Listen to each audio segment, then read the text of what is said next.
Tapi fix lah itu udah. Baik, Assalamualaikum warahmatullahi wabarakatuh. Perkenalkan nama saya Muhammad Sadana Fabas dengan NRP 50262212125. Nah, di sini saya akan menjelaskan terkait pengertian dari RDBMS. Nanti akan ada apa itu dari RDBMS dan pengertian dari word when we do. Nanti dari 5 W nanti kita akan membahas satu persatu. Nah, dari pengertian RDBMS sendiri itu adalah sebuah sistem manajemen basis data yang didasarkan pada model relasional. Nah, pada RDBMS ini tuh ada beberapa contoh atau konsep dasar di fiturnya. Itu ada tabel, terus ada baris dan kolom, ada kunci utama atau primary key di setiap tabelnya. Ada juga namanya foreign key, nanti kita akan belajar satu persatu, dan SQL serta normalisasi. Nah, biasanya konsep dari RDBMS ini tuh memakai platform atau GUI yang namanya itu SSMS atau SQL Server Management.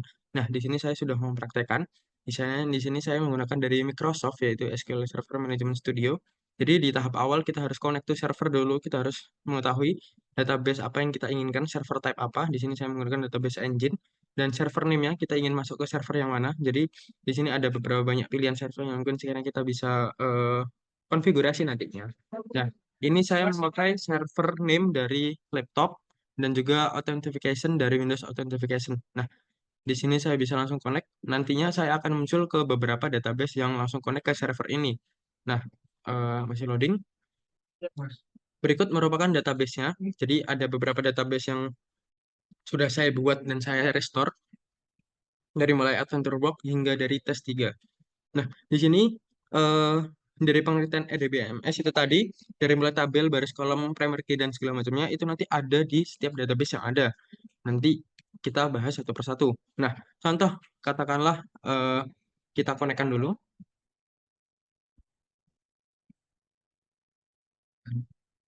Oke, connect.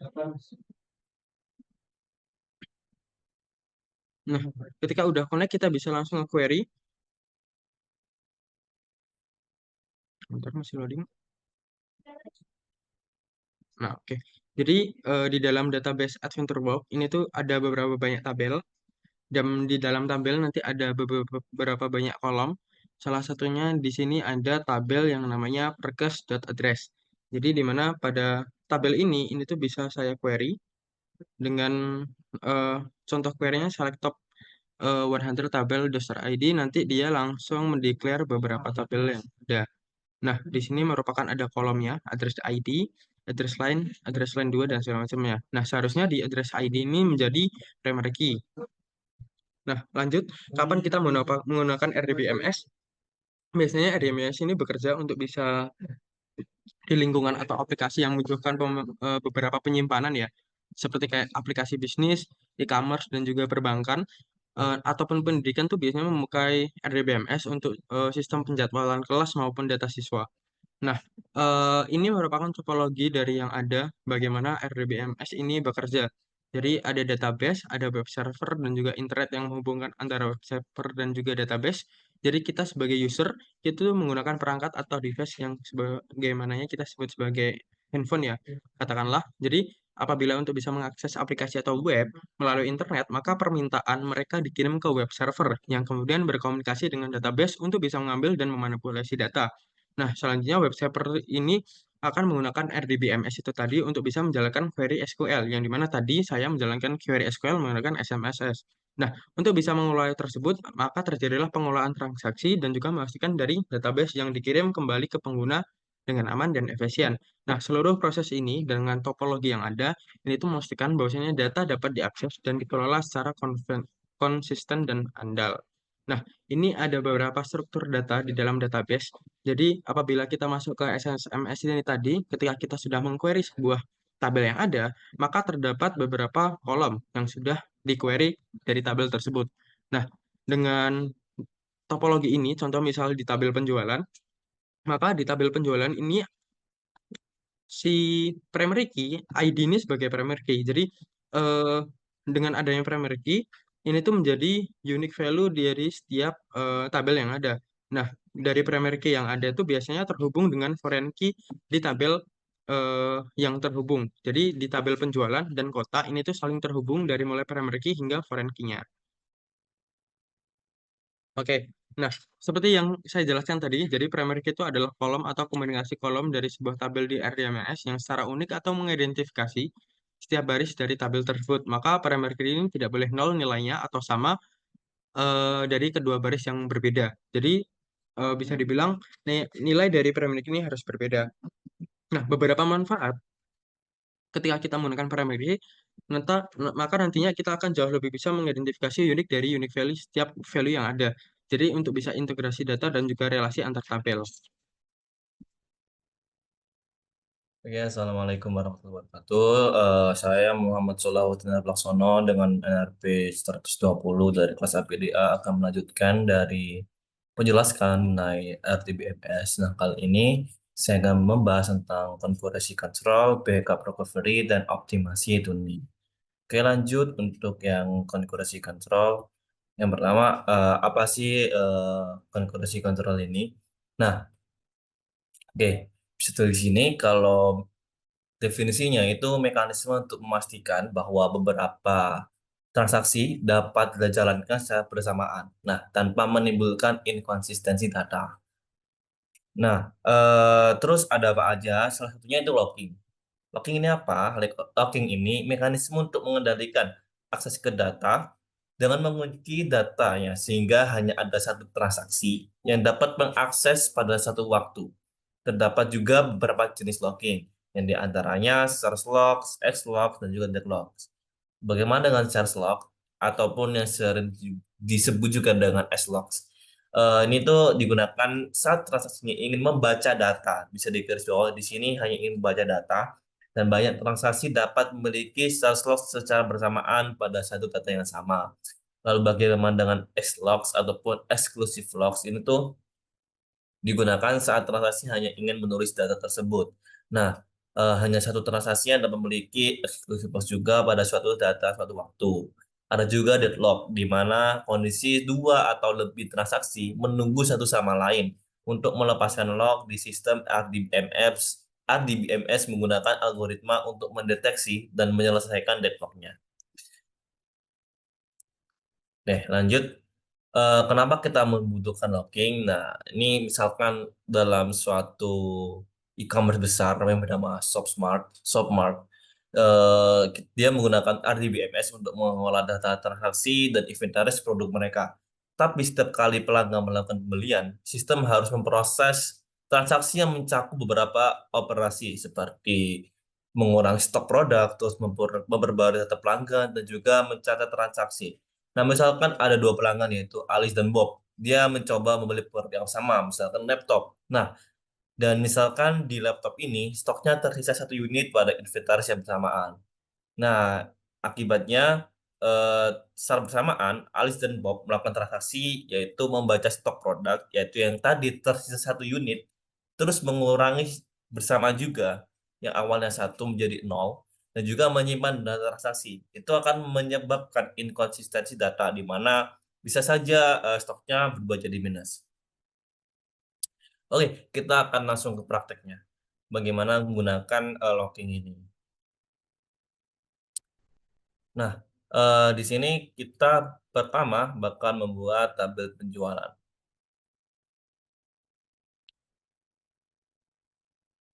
Oke, di sini sudah dibuat tabel penjualan. Nah, lanjut, selanjutnya kita bakal memasukkan nilainya untuk di tabel tersebut.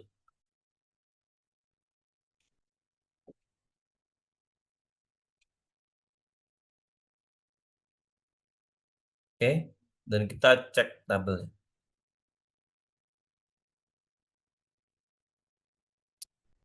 Oke, di sini udah ada untuk ID barang stoknya. Misalkan di sini ada laptopnya satu stok dan juga HP ada dua stok.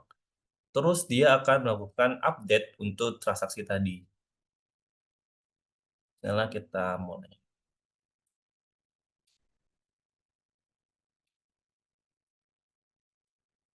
Oke, ini harusnya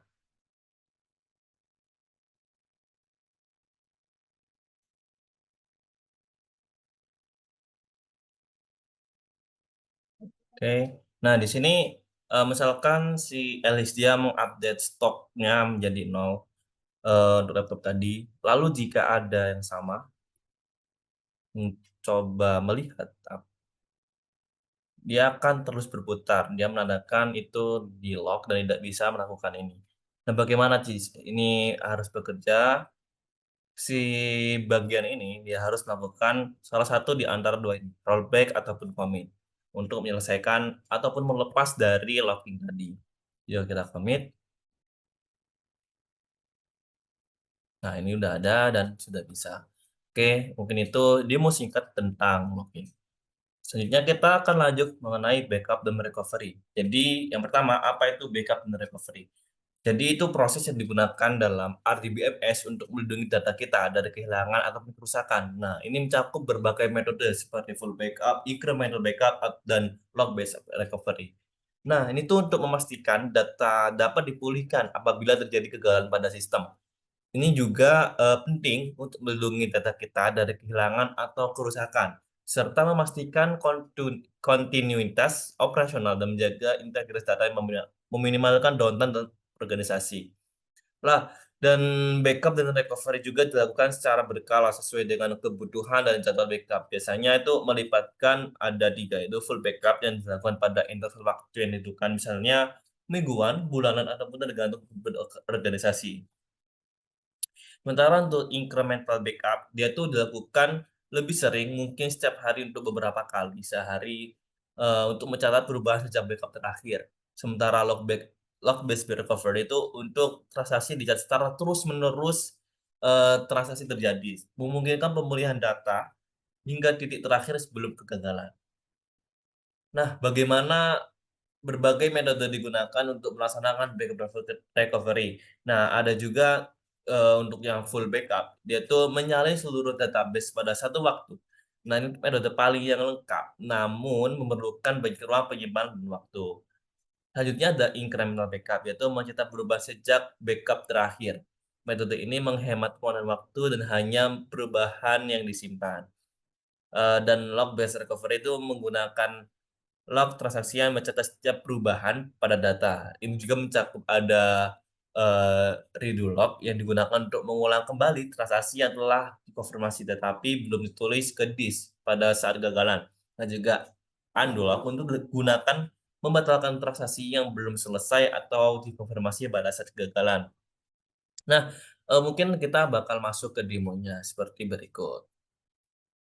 Oke, saya udah masuk di SSMS dan ini udah ada database saya, dan ini misalkan di sini ada database sebuah keamanan yang telah dibuat di video sebelumnya. Nah, ini misal kita buat untuk backup aja, kita ke tas, terus kita backup. Nah, ini untuk database-nya coba keamanan. Terus backupnya ada dua, yaitu ada tiga, ada full, difference-nya trust lock. Kenapa ada tiga? Karena bisa dilihat di sini mungkin eh, coba keamanan ini udah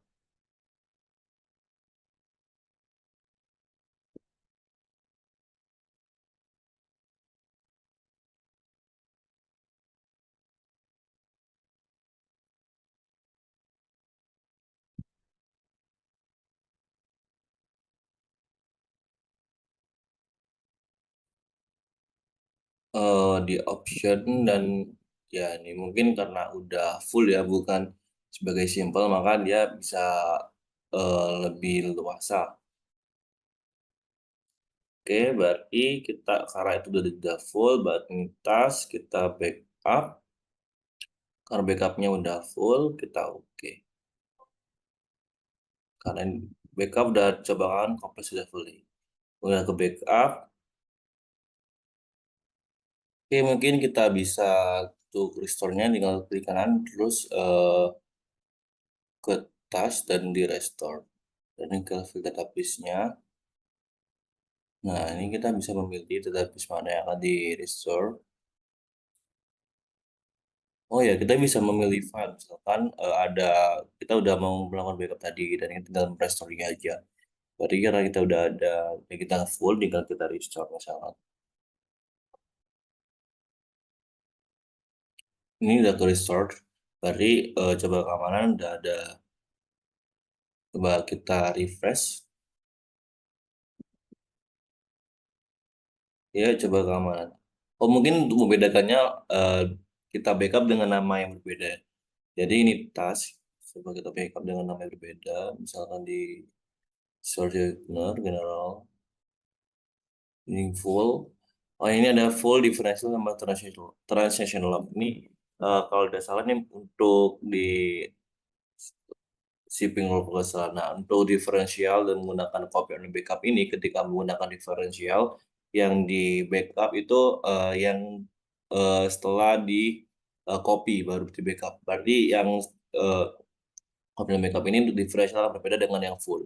Ini gak usah dicentang, langsung aja kita ke menu backup. Ini bisa di override. Terus ini centang ke media backup option,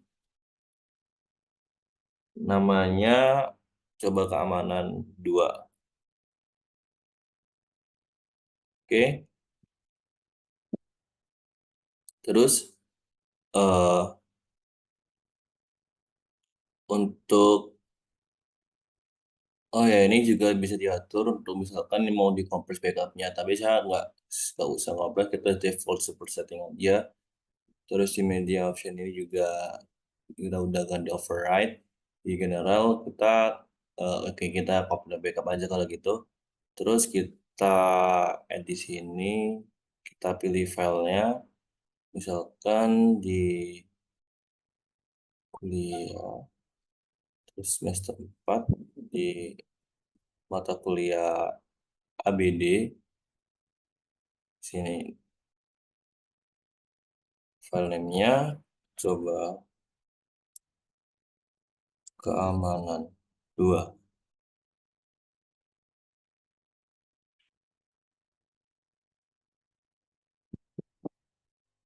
Oke, kita oke di sini, kita oke, terus kita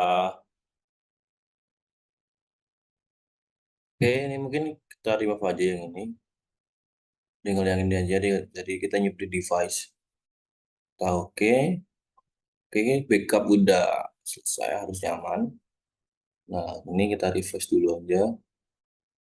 Nah cara restore-nya gimana? Cara restore-nya kita ini restore database, build device, terus tadi kita pilih ini, kita add, kita pilih letak file ada di mana, ada di file kuliah semester 4 ABD.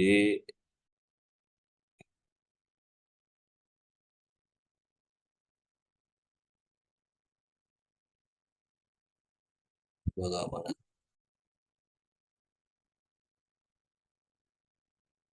Oke,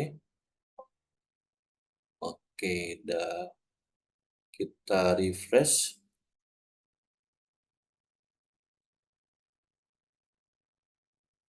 Oh mungkin ya karena namanya masih sama ya, jadi kita coba lagi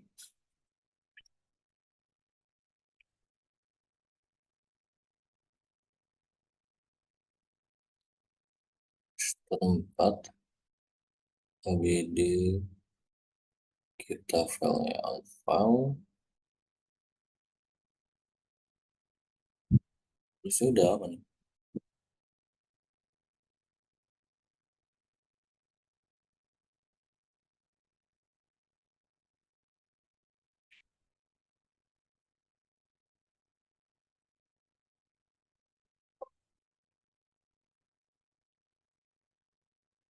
Terus ada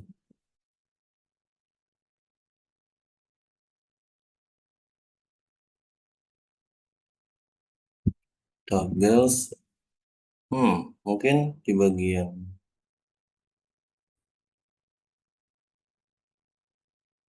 oke, eh, masih kita coba lagi aja ya.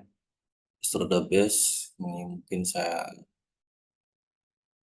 di device, ini add, tadi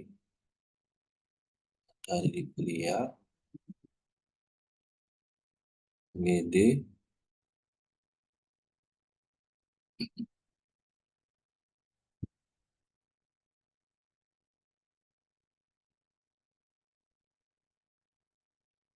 oh ini, destinasi file harusnya diubah jadi yang 2.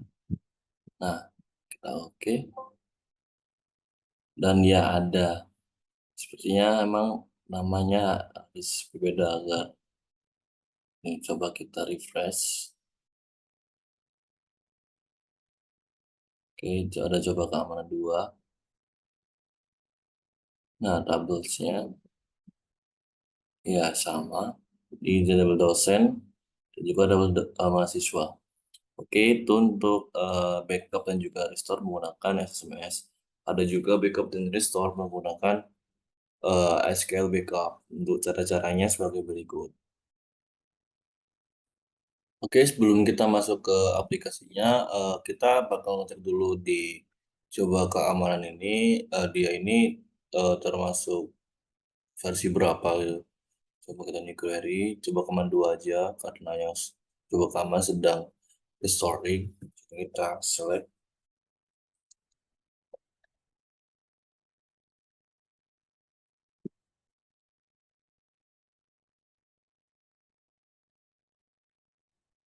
execute,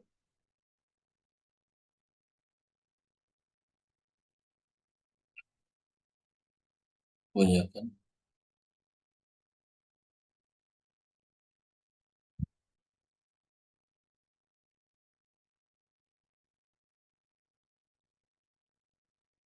version. Oke, sekarang kita lanjut ke aplikasinya. Saya download aplikasinya yaitu SQL Backup.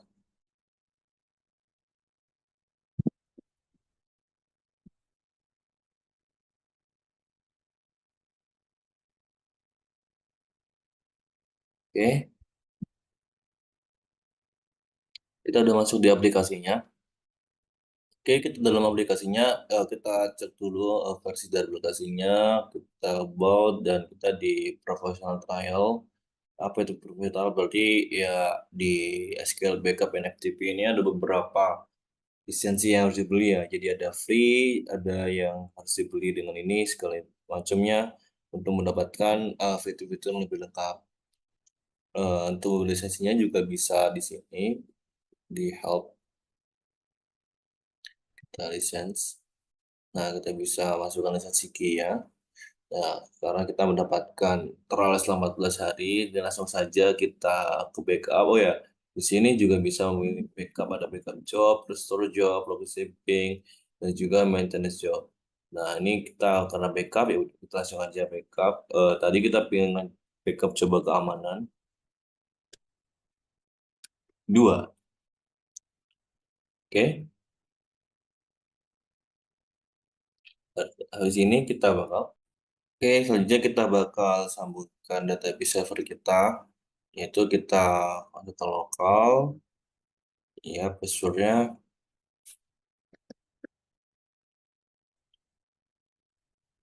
spoon close. Oke, kita select database-nya. Sini dicoba keamanan, save and close. Selanjutnya di sini ada store backup install destination. Jadi kita memilih di mana kita akan menaruh backupnya.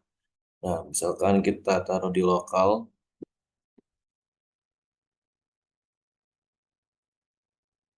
di disk PC, Windows C,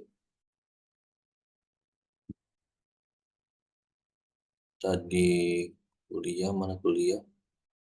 Kuliah semester 4 ABD. Oke, saya menaruh di sini dan di sini juga akan ada pengaturan auto delete all backup after 6 months. Jadi setelah 6 bulan otomatis backup kita akan terhapus. Terus di sini juga ada untuk auto delete disk dan trash log after berapa bulan. Kita misalkan atur untuk mungkin 2 bulan atau berapa ya, Nak, ya? Oke, di sini kita samain aja 6 bulan. Terus ini juga misalkan kalau kita ingin untuk menyambungkan dengan melakukan foto lain. Jadi, oh ya di sini juga bisa melakukan tes, kita tes dan berhasil. Oke, kita save and close. Ini udah berhasil untuk tempat penyimpanannya. Terus kita juga bisa schedule backup. Sini bisa kita atur setting, kita nyalakan dulu. Kita auto default backup. Nah, ini berarti otomatis dia akan memulai backup ketika jam ini. Nah, ini every 24 jam, berarti setiap 24 jam dia akan melakukan backup. Nah, ini bisa diatur kapan dia backup. Nah, ada juga ini ada yang full, differential, dan transition lognya. Ada between segala macam. Terus ada typical backup plan. Nah, ini untuk lazy itu setiap 168 hari dan differential setiap 24 jam. Dan daily seperti ini dan yang paling bawah sampai maniac yaitu setiap 24 jam, different every 3 hour dan transition log setiap 15 menit. Mungkin kita coba yang maniac dan ini kita coba semenit kalau kita balas video ya. Jadi nggak usah lama-lama, semenit aja. Ya, ini kita bisa lakukan save and close. Nah, ini udah otomatis setiap 1 menit dia bakal melakukan backup. Oke, harusnya ini dimulai backup, tapi belum berarti eh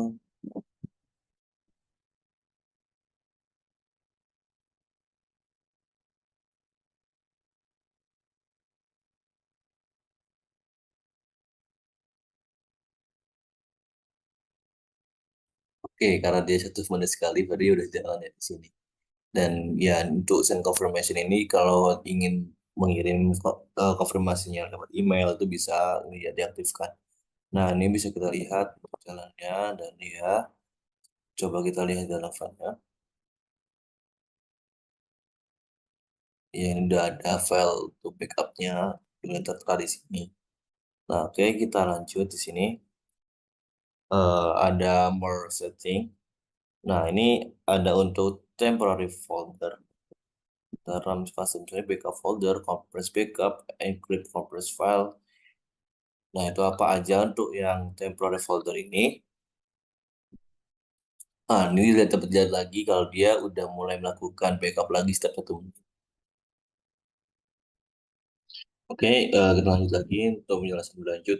Ini temporary folder, jadi kita bisa memilih di mana tempat muatan untuk file sementaranya. Misalkan kita ke samakan aja di kuliah di ABD.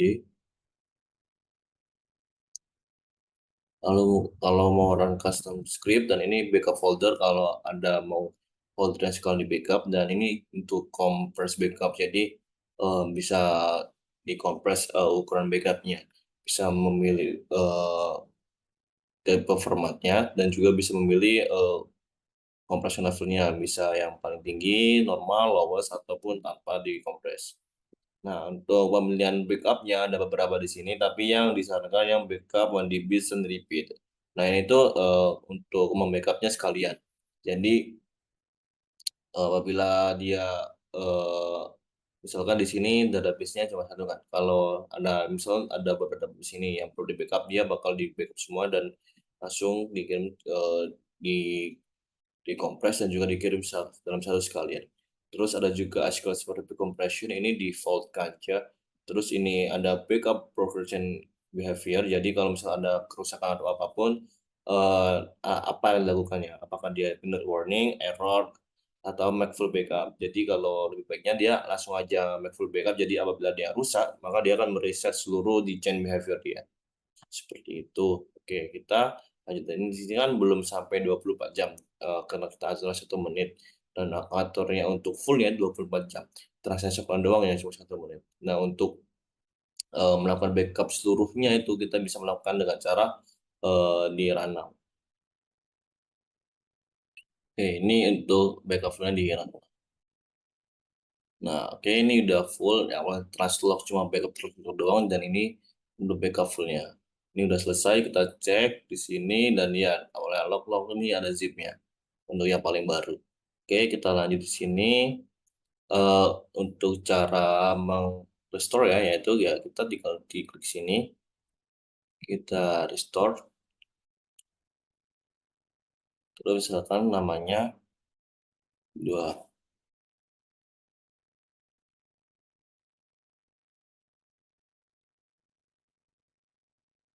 Oke, ini udah selesai. Kita cek di SMS kita.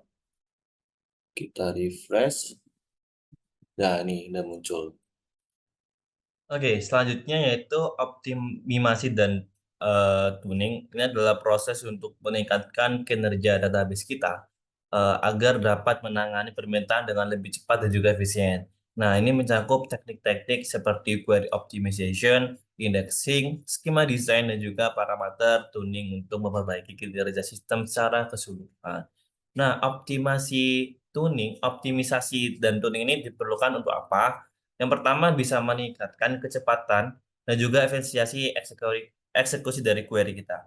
Dan juga bisa mengurangi waktu respon aplikasi yang bergantung pada database, serta memaksimalkan penggunaan sumber daya sistem. Nah, ini juga dapat meningkatkan kapasitas database untuk menangani beban kerja yang lebih tinggi. Nah, selanjutnya optimisasi dan tuning dilakukan secara berkala dan juga sesuai dengan kebutuhan. Ini juga saat merancang dan mengimplementasikan skema database baru ketika ada perubahan signifikan pada beban kerja atau pola akses data. Saat pengguna melakukan kinerja yang lambat dan juga selama audit kinerja, rutin atau memeriksa kesehatan sistem. Nah, selanjutnya tentang proses optimisasi dan tuning dilakukan pada sistem database itu sendiri dapat mencakup saat server database di lokasi on-site, database yang di-host, di cloud, ataupun di lingkungan hybrid, dan juga sistem pengembangan dan pengujian sebelum perubahan diterapkan pada produksi. Ada juga berbagai teknik yang digunakan dalam optimisasi dan tuning ini.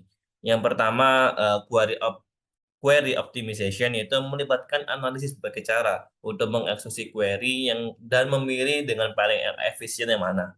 Itu bisa mencakup juga query planner dan juga query optimizer. Query planner itu menghasilkan beberapa rencana eksekusi untuk sebuah query, sementara query optimizer itu memilih rencana eksekusi terbaik berdasarkan statistik data dan biaya eksekusi. Ada juga dengan teknik indexing itu membuat indeks pada kolom yang sering digunakan dalam query untuk mempercepat pencarian data.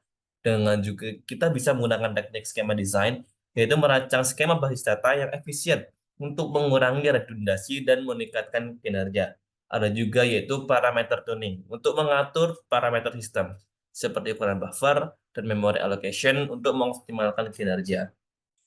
Udah, oke itu saja mungkin penjelasan mengenai lanjutan dari RDBMS tentang concurrency control, backup recovery, dan optimisasi itu nih.